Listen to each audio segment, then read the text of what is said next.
ఈనాడు మనం అబద్ధాలు అతి సులువుగా మాట్లాడుతున్నాం. మంచినీళ్ళు తాగినట్లుగా ప్రతిరోజు అబద్ధాలు చెబుతున్నాం. అందుకే పేతురు రాసిన మొదటి లేఖ 3వ అధ్యాయము 10వ వచనంలో చూసినట్లయితే, ఆనందమైన జీవితమును సుఖప్రదమైన దినములను ఆశించువాడెవడను దుర్భాషలాడరాదు, అసత్యము పలుకురాదు అంటున్నాడు.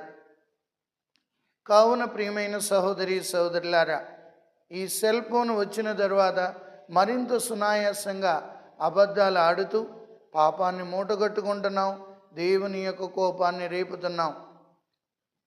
7వ ఆజ్ఞ అబద్ధ సాక్ష్యం పలుకుగా ఇందువుగాక అన్న ఆజ్ఞనే ఈనాడు మనం మర్చిపోతున్నాం.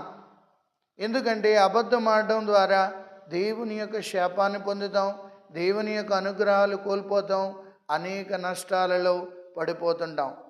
శిరాపుత్రుడైన యేసు జ్ఞాన గ్రంథంలో కళ్ళలాడువారు, నిందలు మోపువారు, అబద్ధములాడువారు శాపగ్రస్తులు అని చెప్పబడుతుంది.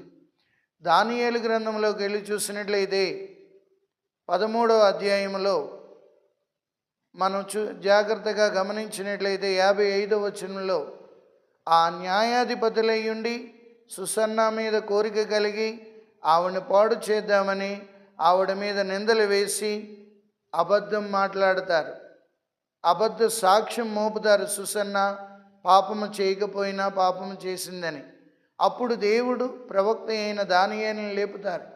లేపినప్పుడు దానియేలే వాళ్ళని విచారించి, ఒక్కొక్కరిని విచారించినప్పుడు 13వ అధ్యాయము 55వ వచనంలో మనం చూస్తున్నాం, ఆ న్యాయాధిపతితో మాట్లాడుతూ, నీ అబద్ధమే నీ ప్రాణమును తీయనుగాక.